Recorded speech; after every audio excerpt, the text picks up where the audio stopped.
Section 4, Graphing Basics and Discrete versus Continuous. Label the following parts provided on the graph.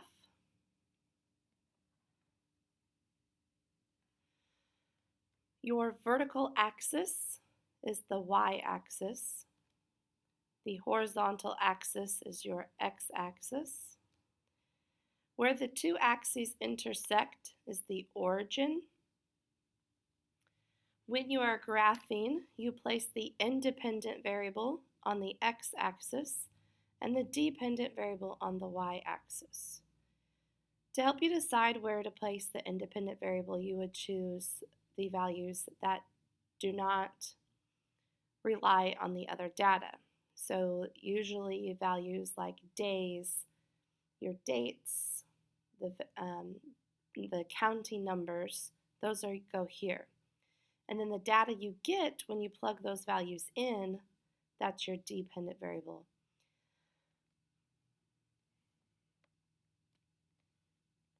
When we are graphing in a coordinate plane, we have four quadrants.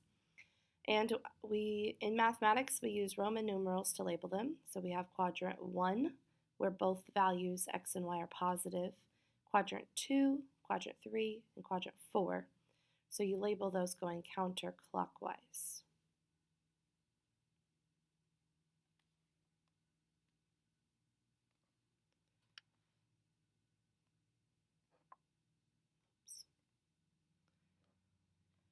A discrete graph. Many of you may have not heard of the term discrete before. A discrete graph is simply a graph consisting of individual non-connected points. The points are not connected because the areas between have no logical meaning.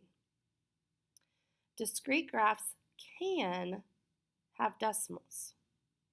Let's look at this example. Your school lunch account has $20 in it, and lunch costs you $2.50 every time you purchase a lunch.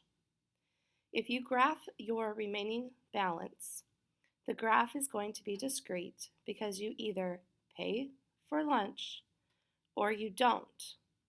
There is no in between. So we start with $20. The first time you go through the lunch line, you lose $2.50. The second time you go through the lunch line, you lose $2.50, so on and so forth. And so we would not connect these because there's no logical meaning in between. There are many situations in real life where discrete graphs are more appropriate and you do not know the values in between. The second type of graph we'll look at this year would be continuous. That's a graph consisting of an infinite amount of connected points. Continuous graphs end up looking like a solid line or a curved line, and each point on the line has a meaningful value. But continuous graphs do not necessarily go on forever. For instance, this graph does not. It ends. Let's look at it. You're running late from a friend's house, so you send your parents your location on the app of your phone. The app shows how much time has passed and how far away you are from home.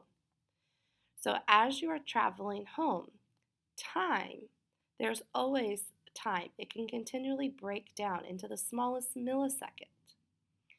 And your distance, how far you are from home, can be broke down to the smallest little centimeter or millimeter.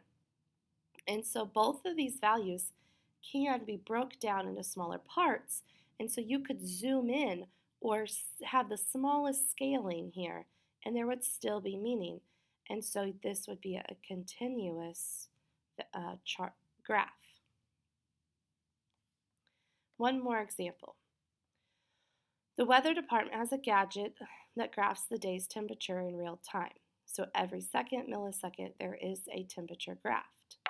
And so on our x-axis here, we could graph the time of day.